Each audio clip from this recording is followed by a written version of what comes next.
Hey there everybody, Matt Carter here. And Jessica Carter from CARTERMATT.com. This video is a reaction to This Is Us Season 4, Episode 14, entitled The Cabin. I feel like at the end of this year when people are doing like their favorite episode countdowns, this is probably top 5 at the very least. Oh, absolutely. It's a really, really good episode. There's a lot of different stuff we got to talk about. I mean, most notably, the cabin, or otherwise known now as the house in the future. The gorgeous house. Yeah. Holy smokes. We have finally gotten back to that point where we have seen it. I never actually thought before this episode that it was actually on that same land as the cabin, but that's going to be an interesting thing to break down here. But before we talk about anything, if you like this video, be sure to give us a like, subscribe, and hit that notification bell so you don't miss any other updates.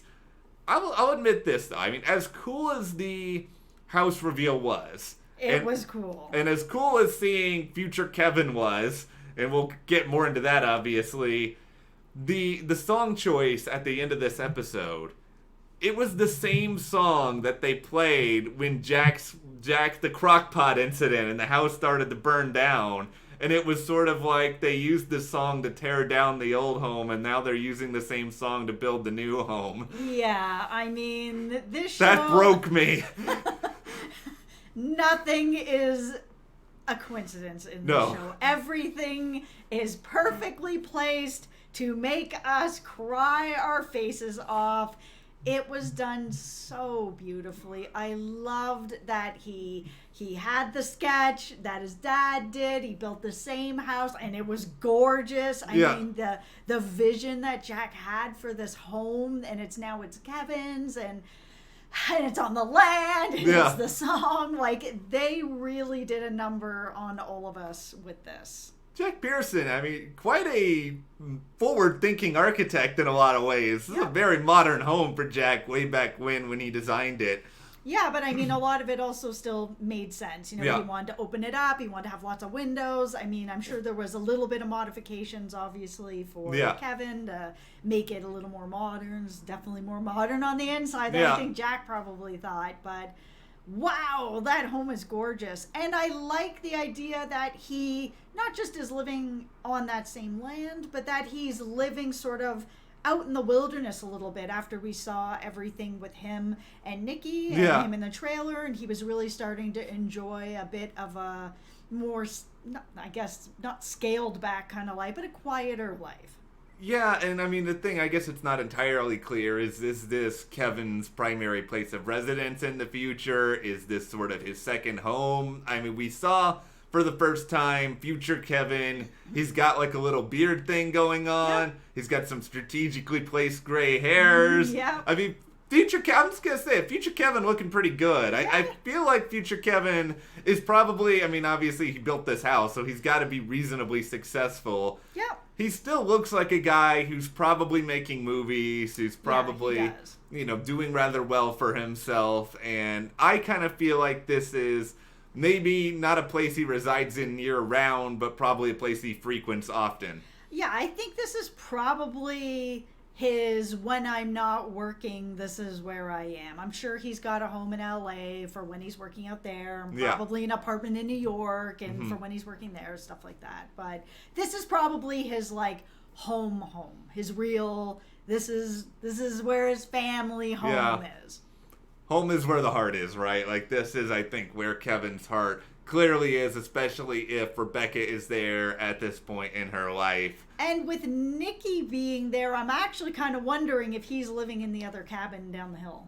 Yeah, that's a pretty reasonable possibility to think about. Or, I mean, if not him, then it's somebody else within the family living there. Yeah, I know that him and Kevin get along so well, and they've already been neighbors, and that the cabin would be something that I think Nikki would want to be part of. It would then make sense of why Nikki is there with everybody. So I don't know. I think maybe he's down the hill. Well, we have a few questions now that are sort of simmering. Like, who else is still out there who hasn't been revealed? We still haven't seen Kate. And we did a video about that pretty recently, about whether or not Kate is still alive, why she's not there. We have a link to that in the description. We've seen Toby at this point. There are still questions about Miguel, and maybe we'll talk more about Miguel at some other point, but he's not there. And then also, we do not see Kevin's love interest, fiance. We don't even know if Kevin and this woman are still together in this timeline. Yeah, we're not sure. But, what we did see, in getting back to, I guess, the present, is the aftermath of the Madison and Kevin of it all. It doesn't seem as though this is going to be at least a long-standing relationship right now. It just depends all on if she actually ends up being the mother of his child. I mean, they have just slept together. It's possible that results in Kevin's son. We just don't know yet. I mean, they knew it wasn't going any further. They decided they were going to not tell Kate, but of course, I don't think anybody out there thought that Madison was not going to spill the beans. I mean, her relationship with Kate is just so genuinely honest. I just couldn't see Madison keeping something like that from Kate. There's just no way. Yeah, and that came out fairly quickly. Yep. I'm not surprised by it. I really am curious, though, if Madison does become pregnant, are Kate and Madison going to be, are Kevin and Madison going to be happy together? Like, are they, because they've had kind of an interesting relationship over the course of this show's run. Is this the thing that would bring them closer together? And maybe you could make that sort of explanation of, okay, they weren't really meant for each other. They tried to make it work for the baby they were having, and maybe that's why she's not in the future timeline. If she is the mother of this kid. She is, yeah. And I don't know. I like to think that things would kind of work out for Kevin in that regard. Not necessarily with Madison, but with whoever the mother is, even if it's for a little while. Yeah. I'm still holding the candle for Sophie because I feel like Sophie's name was said like 2,000 times in this episode tonight. And oh, for sure. And I mean, like, we're going to talk about the time capsule. The thing that he put in there is a picture of him and Sophie. So, I mean, the show was still playing into that and leaning real heavy into that. So could it be Endgame? I mean, not everything always works out for everyone in this show, but this is a hopeful show. It is a hopeful show, and it seems as though, Kate, not thrilled, obviously, with what happened between Madison and Kevin, but it doesn't seem like it's something that's going to, end the world between the Pearsons. They will get past it. Yeah, and I don't think that this is going to hurt her relationship with Madison. I mean, Madison came clean right away, and they've been friends a long time now. Speaking of things, though, that are going to tear the Pearsons apart, potentially, this is, I think, probably actually the biggest surprise to both of us. I didn't necessarily think for sure that the secret Randall had about Rebecca was going to be the thing that caused Randall and Kevin to be estranged, but I felt like it was going to be a pretty significant factor in it. Oh, yeah, I'm completely wrong. I thought, but this was me going on my own personal experience because my grandmother has Alzheimer's, and if somebody didn't tell me what was going on before she lost her memory or I lost any time with her, that person would be dead to me. Like, there is no way that I would come back from something like that if I lost time from her because she is the best person that I know.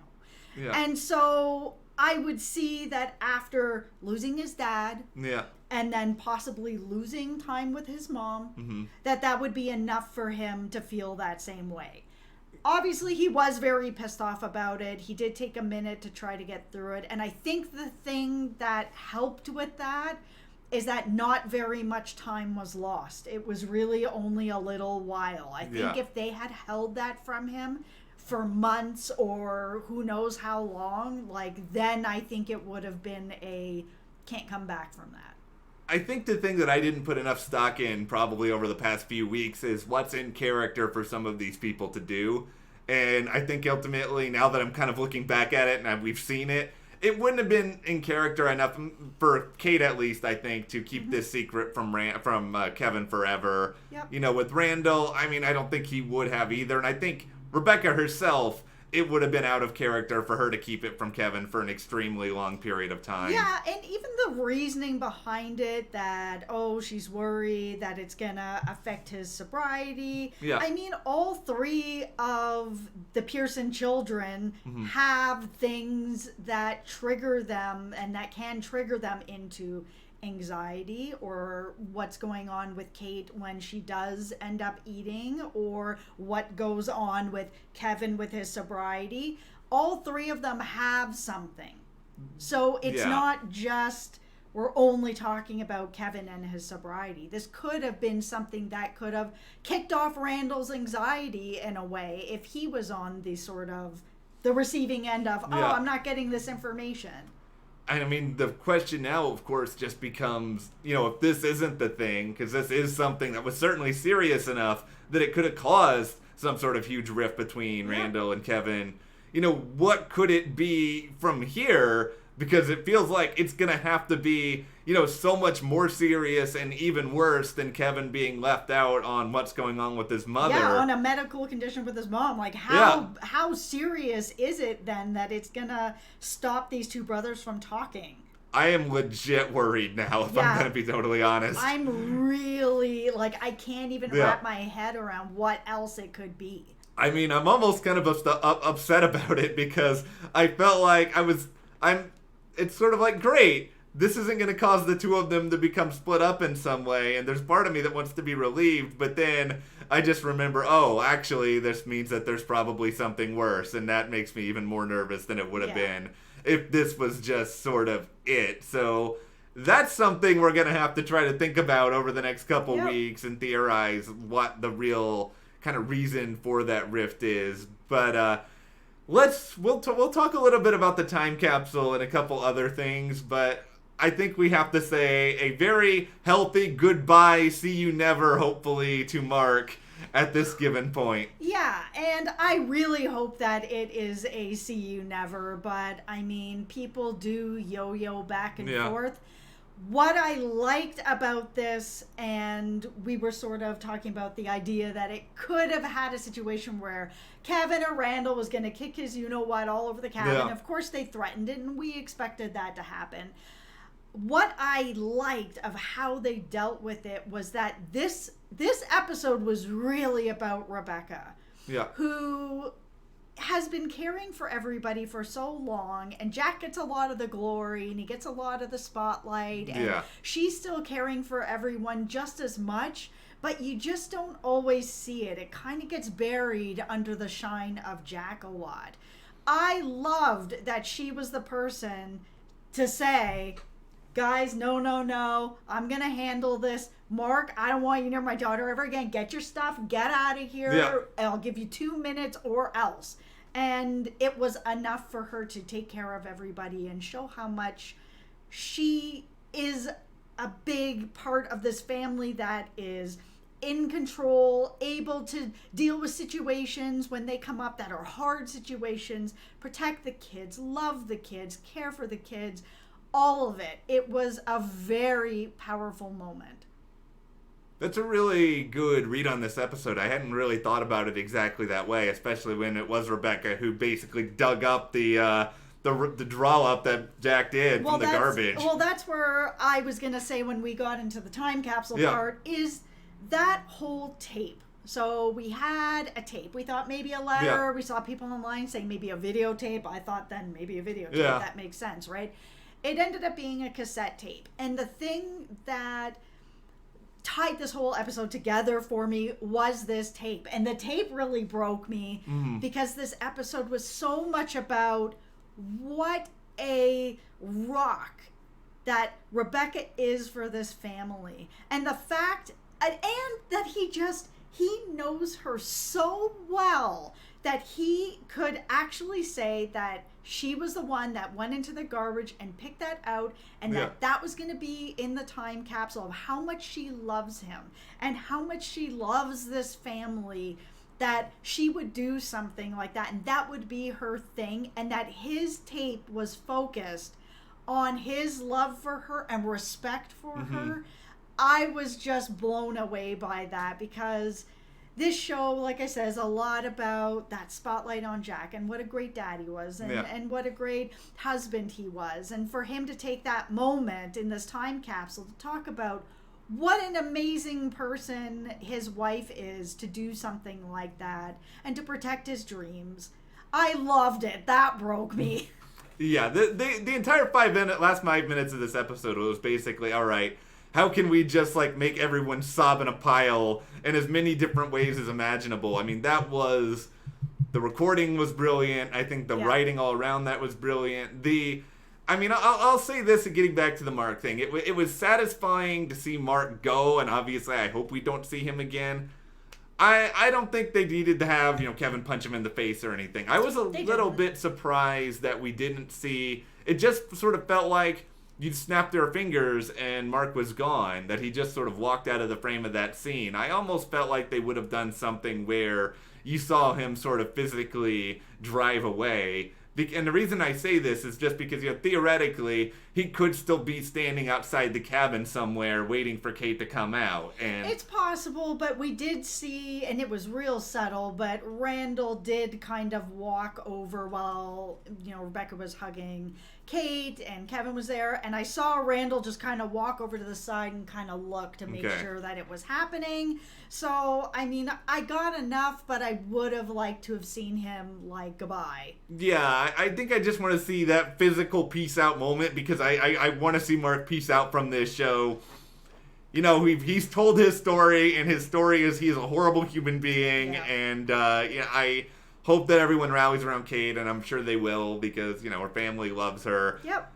All right, so this episode's just so jam-packed because there's still like other interesting things to talk about here. Like Toby. So I found it very telling that Kate was afraid to leave their son with Toby alone. Yeah. He had never spent a night alone with his son, and I know obviously they're married, so they're together all the time, so maybe that opportunity just hadn't come up. Yeah. But the fact that she was so worried about it, I was just like, how absent are you? Like, I understand he's been gone a lot, and he's been at the gym, he's been doing all this stuff, but like, how absent is Toby that Kate doesn't think that he can take care of his own son for 2 days? 2 days.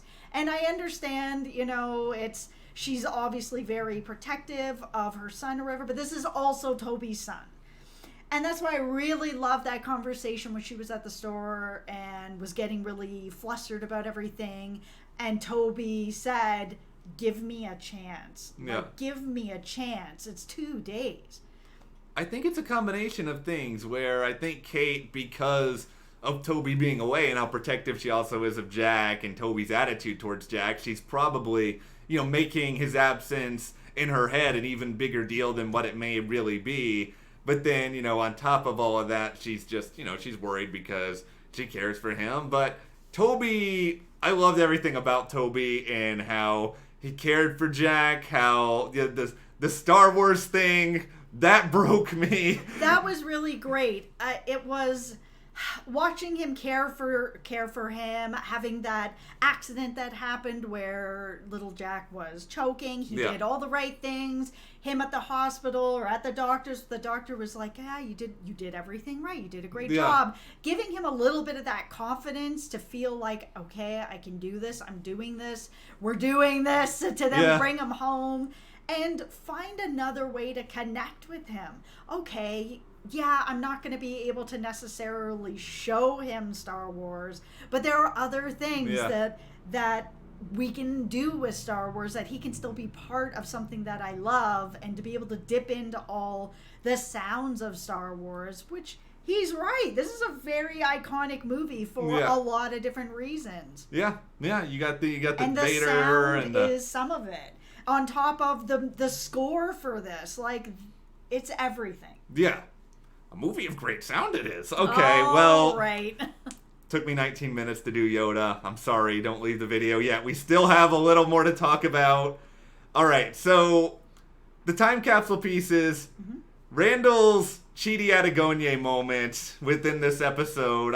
There's just something that was like the most vintage Randall thing ever, where he's so indecisive that he can't even figure out what to put in there, and this just so happens to be it. I liked that it was his brother that helped him out, and that's what put the meaning in. And, it's cool that it was Jack's eye, so it's like, oh, he's still always watching you. There's always a million meanings for things, but having it that it was Kevin that helped him out, I mean, that was really nice. And that it wasn't just about, at that time for Randall, I don't know what to put in, that it's, I'm putting this in because my brother helped me, and there's meaning behind that.